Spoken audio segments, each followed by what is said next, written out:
Hello friend, आज के इस वीडियो में आप लोगों को डुमरी में होने वाले उपचुनाव के बारे में बताऊंगा कि कितने प्रत्याशी इसमें उतर रहे हैं, किसके ज़्यादा जीतने की आशंका है और कौन कितना पढ़ा लिखा है, ताकि वहां का जो शासन व्यवस्था को ठीक प्रकार से किसके द्वारा संचालित किया जा सकता है। सब मैं डिटेल्स में आप लोगों को इस वीडियो में बताऊंगा।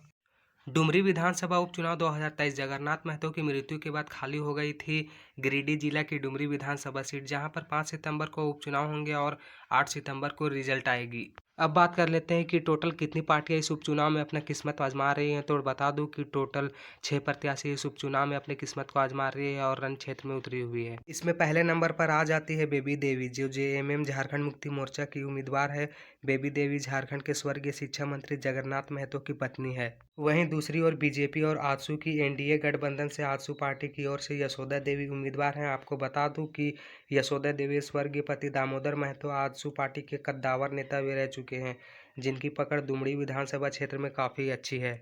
इसके अलावा तीसरे नंबर पर एआईएमआईएम की ओर से अब्दुल मोबिन रिजवी डुमरी के इस उपचुनाव में अपनी किस्मत को आजमा रहे हैं। आप लोगों को बता दूं कि ये 2019 में जो विधानसभा चुनाव हुआ था उसमें भी लड़ चुके थे, लेकिन इन्हें जीत की प्राप्ति नहीं हुई थी। अब जो 3 उम्मीदवार हैं, यह निर्दलीय प्रत्याशी के तौर पर अपनी किस्मत को आजमा रहे हैं, जिसमें कि कमल प्रसाद साहू, नारायण गिरी और रोशनलाल तुरी निर्दलीय उम्मीदवार के रूप में डुमरी के इस उपचुनाव में अपनी किस्मत को आजमा रहे हैं। अब इस उपचुनाव में सीधे टक्कर जेएमएम की ओर से बेबी देवी और आजसू पार्टी की उम्मीदवार यशोदा देवी के बीच देखा जा रहा है, क्योंकि साल 2019 में हुए विधानसभा चुनाव में स्वर्गीय जगन्नाथ महतो को टोटल 71,128 वोट मिले थे, जबकि यशोदा देवी को कुल 36,840 वोट ही मिले थे, जिसमें कि यशोदा देवी ने डुमरी के विधानसभा क्षेत्र में विपक्ष पार्टी के रूप में अपनी एक महत्वपूर्ण भूमिका को निभा चुकी है। इसके अलावा 2019 के चुनाव में बीजेपी के उम्मीदवार प्रदीप साहू को टोटल 36,013 वोट मिले थे। तो अब आजसू पार्टी और बीजेपी पार्टी के बीच गठबंधन हो चुका है। तो 2019 में हुए विधानसभा चुनाव में आजसू पार्टी और बीजेपी पार्टी के वोटों में केवल 827 वोट का ही अंतर था। अब इन दोनों को मिला करके देखते हैं तो आजसू पार्टी और बीजेपी पार्टी को दोनों को मिला देते हैं तो 72,853 वोट होता है, जबकि स्वर्गीय जगन्नाथ महतो को टोटल 71,128 वोट ही मिले थे। खैर, इन बातों को छोड़ वर्तमान में जो उपचुनाव होने वाले हैं उसमें आजसू पार्टी और बीजेपी की एनडीए की गठबंधन का सीधा फायदा आजसू पार्टी के उम्मीदवार यशोदा देवी को होगा, क्योंकि इस बार उपचुनाव में बीजेपी और आजसू के बीच वोटों का बंटवारा नहीं होगा। खैर, अब बात कर लेते हैं कि कौन कितना पढ़ा लिखा हुआ है, जिसके द्वारा डुमरी के इस विधानसभा क्षेत्र का संचालन ठीक प्रकार से किया जा सकता है।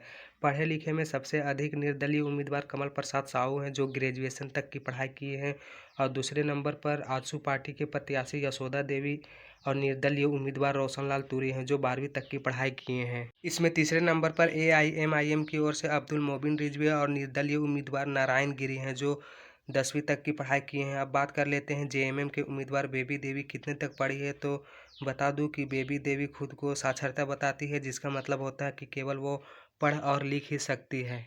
अब बात कर लेते हैं इन 6 प्रत्याशियों की संपत्ति के बारे में। तो इसमें पहले स्थान पर आ जाते हैं निर्दलीय प्रत्याशी कमल प्रसाद साहू, जिनके पास 4 करोड़ से अधिक की संपत्ति है। इसमें दूसरे स्थान पर एआईएमआईएम के प्रत्याशी अब्दुल मोबिन रिजवी, जिनके पास 2 करोड़ से अधिक की संपत्ति है। संपत्ति के मामले में तीसरे स्थान पर बेबी देवी है, जिनके पास टोटल 82 लाख से भी अधिक की संपत्ति है। इसी तरह आजसू पार्टी के प्रत्याशी यशोदा देवी के पास टोटल 55 लाख से अधिक की संपत्ति है। अब बात कर लेते हैं डुमरी विधानसभा में टोटल मतदाता वोटरों की संख्या कितनी है। तो टोटल 2,98,629 वोटर है, जिसमें पुरुष मतदाताओं की संख्या 1,54,452 है और जिसमें कि महिला वोटरों की संख्या 1,44,174 है। सभी उम्मीदवार चुनाव के पूर्व अपने अपने जीत का दावा कर रहे हैं, लोगों का समर्थन प्राप्त भी कर रही है, लेकिन कौन प्रत्याशी कितना वोट से जीतता है, लोगों का कितना समर्थन पाने में कामयाब रहता है, यह चुनाव का परिणाम आने के बाद 8 सितंबर को पता चल ही जाएगा कि गिरिडीह जिला के डुमरी विधानसभा के राजगद्दी में कौन बैठता है। एक सवाल जो डुमरी विधानसभा के हर नागरिकों को करना चाहिए जो वहाँ वोट मांगने आते हैं, वहाँ के लोगों का विकास, बच्चों का पढ़ाई और डुमरी की जो वर्तमान में स्थिति है, इसमें परिवर्तन आखिरकार कब होगा।